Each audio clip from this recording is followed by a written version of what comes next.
Imaginez qu'un chef d'État donne aux femmes le droit de servir dans l'armée, interdise l'excision et oblige les hommes à faire le travail domestique un jour par semaine. Imaginez que la femme de ce leader révolutionnaire soit contrainte de vivre en exil pendant 20 ans après son assassinat. Voici la véritable histoire des femmes oubliées de Thomas Sankara. Ce leader surnommé le Che Guevara de l'Afrique avait non seulement réalisé une révolution économique, mais aussi une révolution féminine. Mais ses partenaires dans la lutte des femmes, à commencer par sa femme Mariam, sont restés oubliés dans l'histoire. Ces femmes furent à la fois les plus grandes supportrices de Thomas et ses plus grandes victimes. Quand on raconte l'histoire de Thomas Sankara, on parle généralement de ses amis hommes, de sa lutte politique et de ses réformes économiques. Mais le cœur de sa révolution battait en réalité dans les femmes. Sa femme Mariam Sankara, les femmes qui jouèrent un rôle dans la révolution féminine et les fins tragiques que vécurent ces femmes ne sont jamais racontées. Pourtant, les décisions les plus courageuses de Thomas concernaient les femmes, et ce sont aussi les femmes qui payèrent le prix le plus lourd. Mariam Serme naquit au Burkina Faso en 1953. C'était une femme burkinabé ordinaire, elle avait grandi dans une famille traditionnelle. En 1979, à Ouagadougou, elle rencontra le jeune officier Thomas Sankara. Thomas avait alors 29 ans, Mariam 26. Le charisme de Thomas, ses idéaux et ses grands rêves d'avenir impressionnèrent Mariam. À cette époque, au Burkina Faso, alors appelé Haute-Volta, la situation des femmes était terrible. 90% d'entre elles ne savaient ni lire ni écrire. Elles étaient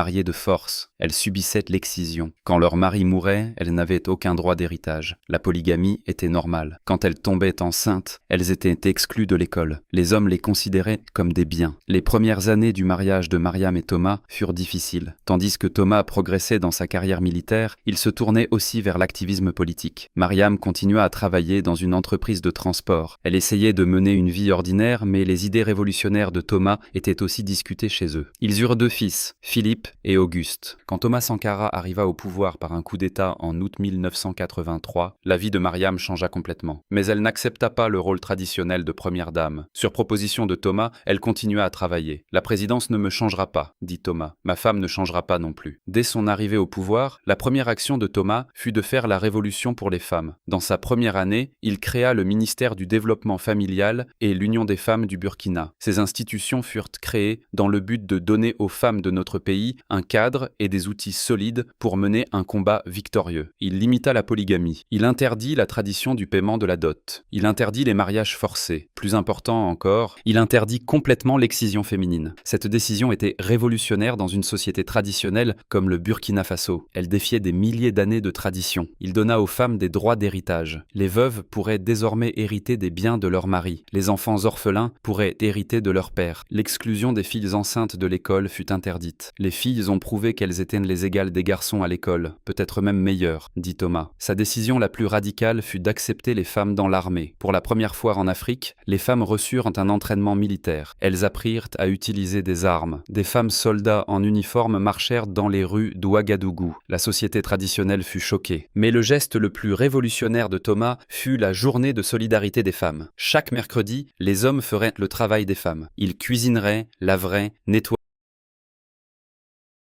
irait au marché. Les hommes doivent comprendre l'oppression que vivent les femmes à la maison, disait-il. Cette politique rencontra d'abord une grande résistance. Les hommes protestèrent. Notre honneur masculin, dirent-ils. Mais Thomas était déterminé. La nouvelle femme ne peut pas vivre avec l'ancien homme, disait-il. La transformation restera incomplète. Dans ces politiques de Thomas, sa plus grande supportrice était sa femme Mariam. Elle était devenue silencieusement le visage féminin de la Révolution. Au lieu de participer aux cérémonies officielles de première dame, elle visitait les coopératives de femmes, soutenait les campagnes d'alphabétisation. Les moments les plus difficiles de Mariam furent durant la lutte de Thomas contre ses ennemis politiques. Blaise Compaoré était un ami si proche qu'il y eut même des périodes où ils vécurent ensemble dans la maison de Thomas. Mariam disait en plaisantant qu'ils étaient coépouses pour Blaise. Mais vers 1987, l'attitude de Blaise commença à changer. Le 8 mars 1987, Thomas fit son discours historique devant des milliers de femmes à Ouagadougou. Ouagadougou. « Camarades, il n'y a pas de vraie révolution sociale sans la libération des femmes, dit-il. Mes yeux ne verront jamais et mes pieds ne m'emmèneront jamais dans une société où la moitié du peuple est maintenue dans le silence. » Dans ce discours, et Thomas dit qu'il entendait le bruit du silence des femmes, qu'il sentait le grondement de leur tempête, qu'il entendait la fureur de leur révolte. « J'attends l'éruption fertile de la révolution, avec la justice qui sortira de leurs ventres opprimés, dit-il. Thomas critiqua aussi ses camarades hommes. Ils doivent aborder la libération des femmes avec la même urgence et importance. Le patriarcat maintient à la fois les hommes et les femmes dans un système d'oppression, de violence et de domination. 7 mois après ce discours, le 15 octobre 1987, Thomas Sankara fut assassiné. Blaise Compaoré l'assassina avec 12 balles dans le coup d'État qu'il organisa. Mariam était à la maison avec ses enfants ce jour-là. Le soir, elle apprit que le corps de Thomas avait été démembré et enterré dans une fosse anonyme. Cette nuit-là, la vie de Mariam prit fin. Au matin, elle dut fuir le pays avec ses 2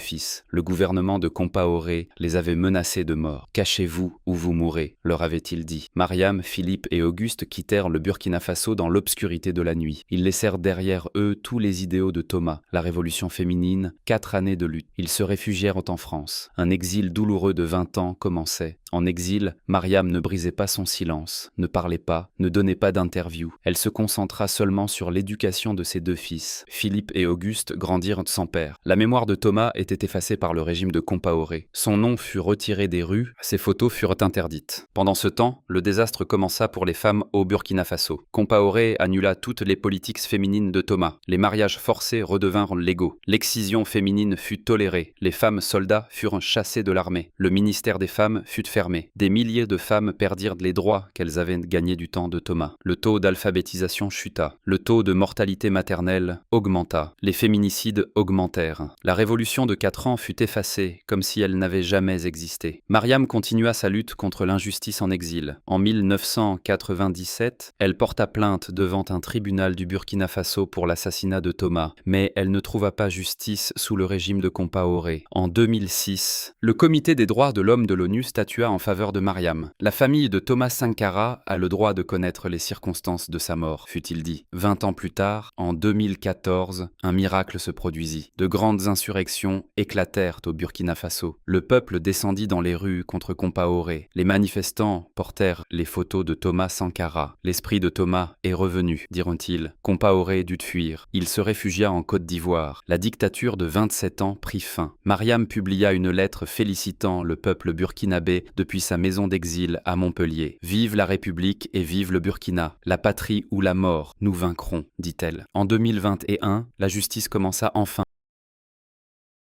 à se faire. Le procès de l'assassinat de Thomas Sankara s'ouvrit. Blaise Compaoré et 13 complices furent jugés. Compaoré fut jugé par contumace car il était en fuite. Le tribunal le condamna à la prison à vie. Mariam était dans la salle d'audience. Pour la première fois en 34 ans, elle vit l'espoir de justice. « Je suis soulagée, dit-elle. Je veux apprendre la vérité. Qui a fait quoi ?» Mais la révolution féminine de Thomas était restée inachevée. Mariam avait maintenant 71 ans. Ses fils Philippe et Auguste avaient la quarantaine. Ils avaient grandi sans père. Les camarades de lutte féminine de Thomas étaient soit mortes, soit réduites au silence. La situation des femmes au Burkina Faso est encore difficile. L'excision féminine que Thomas avait interdite est encore pratiquée. Les mariages forcés continuent. Le taux d'alphabétisation des femmes est faible. Les taux de mortalité maternelle sont élevés, les féminicides augmentent, les institutions créées par Thomas ont été détruites, ces politiques féminines oubliées. Mais ces paroles résonnent encore. Il n'y a pas de vraie révolution sans la libération des femmes. Les femmes soutiennent l'autre moitié du ciel. Mariam Sankara mène aujourd'hui une vie silencieuse en France. Elle essaie de préserver la mémoire de Thomas. Parfois, de jeunes femmes activistes d'Afrique viennent lui rendre visite. Elles veulent apprendre la révolution féminine de Thomas. La révolution féminine de Thomas montre que la transformation sociale est impossible sans les femmes. Il fut le pionnier des droits des femmes en Afrique. Il défia les traditions qui considéraient les femmes comme des biens. Il leur donna le droit à l'égalité. Mais le côté le plus douloureux des politiques féminines de Thomas fut la tragédie vécue par les femmes de son entourage proche. Outre sa femme Mariam, des centaines de femmes qui jouèrent un rôle actif dans la révolution féminine payèrent aussi un lourd prix. Quand Thomas fut assassiné, les femmes qui travaillaient dans ces coopératives féminines, qui menaient les campagnes d'alphabétisation, qui recevaient l'entraînement militaire devinrent aussi des cibles. Le régime de Compaoré fit systématiquement taire ces femmes. Certaines furent licenciées, d'autres emprisonnées, d'autres forcées à l'exil. Les dirigeantes des organisations féminines créées par Thomas disparurent. Des milliers de femmes étiquetées femmes révolutionnaires firent face à la pression sociale. L'histoire la plus tragique fut celle des femmes ministres qui étaient les proches collaboratrices de Thomas. Elles étaient les premières femmes à occuper des postes ministériels dans le gouvernement de Thomas. Mais après le coup d'État, elles furent toutes démises. Certaines furent contraintes de quitter le pays. Des années plus tard, elles entrèrent dans la liste des femmes dont on ne connaît pas la localisation. La situation des femmes soldats de Thomas dans l'armée fut encore plus douloureuse. Elles étaient les premières à être en uniforme, armées, avec des droits égaux. Après le coup d'État de Compaoré, elles furent toutes chassées de l'armée. La société traditionnelle les rejeta comme des femmes qui font le travail des hommes. Elles ne purent pas se marier, ne trouvèrent pas de travail, furent rejetées par leur famille. Les 20 années d'exil de Mariam n'étaient pas seulement une tragédie personnelle. Elle était le symbole du processus de réduction au silence vécu par des milliers de femmes. La révolution féminine de Thomas était partie en exil avec elle. L'insurrection de 2014 ne se contenta pas de renverser Compaoré. Elle ramena aussi l'héritage féminin de Thomas. Les femmes qui participèrent à l'insurrection crièrent les mots de Thomas. Il n'y a pas de révolution sans la libération des femmes. Mariam Sankara est l'une des héroïnes oubliées de l'Afrique. Elle n'était pas seulement la femme d'un chef d'État, elle était l'architecte silencieuse de la révolution féminine. Elle était la femme qui soutenait, appliquait, faisait vivre les idées de Thomas. Ces années d'exil furent l'histoire de la réduction au silence de toute une génération de femmes. L'héritage véritable de Thomas Sankara ne se cache pas seulement dans les réformes économiques, mais dans la révolution féminine. Il montra que la libération des femmes n'est pas seulement un changement de loi, mais une révolution des mentalités. Et dans cette révolution, les femmes furent à la fois les sujets et celles qui payèrent le prix. Aujourd'hui, chaque activiste qui lutte pour les droits des femmes en Afrique marche sur les traces de Thomas. Il y a ces femmes qui entendent le bruit du silence des femmes, qui sentent le grondement de leur tempête. La révolution féminine de Thomas vit dans ces femmes. La résistance silencieuse de Mariam résonne dans la lutte de ces femmes.